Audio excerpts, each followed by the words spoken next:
truth of the word and reaching the youth. Saving souls of the old, doing God's work with more to do.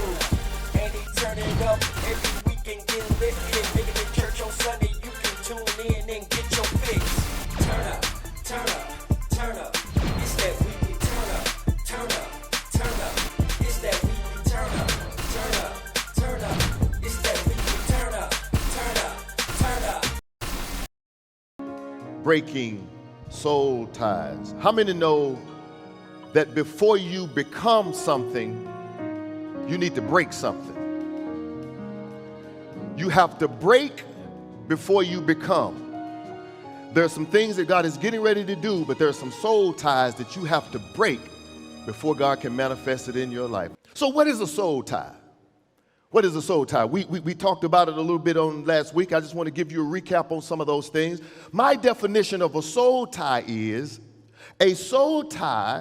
is when your mind, your will, and your emotions have been entangled with that of others to the point that your opinion and your decisions are not your own. Soul ties, many times, they are created inadvertently. You don't go into a situation expecting to be soul tied with anyone. Now, there are some soul ties, that there are some people that want to tie up your soul because they want to control your life.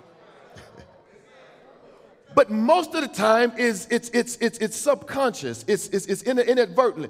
And you end up in them because you find yourself in a codependent, dysfunctional relationship. And it often comes in a time that you're lonely, in a time that you're broken, in a time that you're in pain, or in a time that you're in crisis, because you're not thinking properly. So you just need somebody to help you through this phase of your life. And I need to talk to you this morning, because although somebody was there for you, you appreciate that. They helped you when you needed them, and you appreciate that. But you don't owe them your life.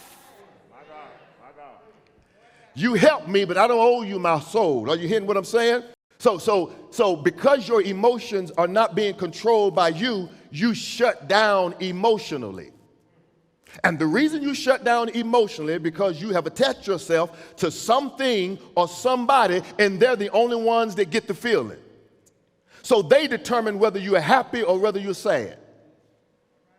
And so now your emotions are all over the place, and you think that the only way you can be comfortable, the only way you can be happy, is if the same person that broke it comes back and healed it. So you think the only way that you can be free is if that thing that caused the break anyway comes back and fixes. So you're waiting patiently on them to come back. But the devil is a liar. If you got to wait 30, 40, 50, 60 years for somebody to come and apologize to you before you're whole again, the enemy tries to convince you that the only way that you can have a peace of mind, watch this, is to get more of the thing that's actually causing the problem.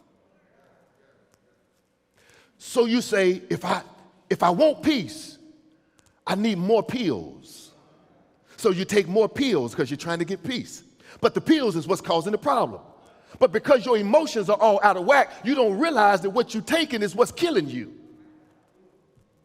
And so you say, if I can just get another drink. If I can just get another drink, I'll feel better. I'm talking to somebody this morning. Come here, let me talk to you. If I can just get another drink, if I can just get in another relationship. So you think that the only way you're going to feel better is that you get more of the thing that's actually killing you. But I need you to understand that increased dosage does not bring deliverance. What am I? You don't even like yourself. You're looking at the mirror saying, what are you doing? And you start thinking about your mama and your grandmama and your auntie and your daddy and people that you know love you, people that you know would be disappointed if they saw you doing this right here, and the tears begin to flow because your thinking is all out of whack, and you're not even thinking like yourself. Your normal behavior has changed, and something else is driving your behavior. Something else is driving your conduct. And what I'm trying to get you to see is that we can't come to church and just shout. We have to deal with the soul tie.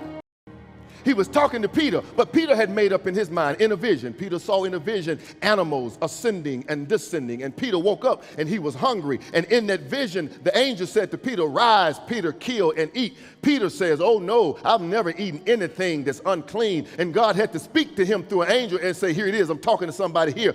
Don't call what God has cleansed unclean." And I want to talk to you right now. There's somebody in your life, yeah, they messed up, but God has cleaned them up. Yeah, they used to be in the street, but God has turned them around. Yeah, they used to be on drugs. They made some bad decisions. Stop holding that over their head. What God has cleansed, don't you call unclean.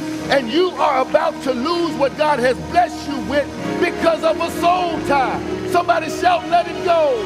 I see people all the time, Pastor John, run to the altar begging God to take away what they hate. Yeah. They run to the altar all the time. God, move this enemy out of my house. Move this sickness out of my house. God, get this debt out of my house. God, get this issue out of my flesh. They run to the altar all the time begging God to take away those things that they hate. But what do you do when God points his finger at that thing that you love and says, "Put it out of the house"? What do you do when God says that thing that you love, God points his finger at it? He says, "That thing, that right there, that's what I want you to put out of the house, because that thing is standing in the way of me and you. That thing that you love doing, that thing that you love drinking, that thing that you love smoking, that thing that you love seeing, that person that you love causing, that thing is getting in the way of my relationship with you. It's that thing that I have identified. Get that out of the house." Pastor Luke, speaking the truth of the word and preaching the truth. Saving souls of the old, doing God's work with more to do. And he turning up every weekend, getting lit, making the church on Sunday. You can tune in and get your fix. Turn up, turn up, turn up.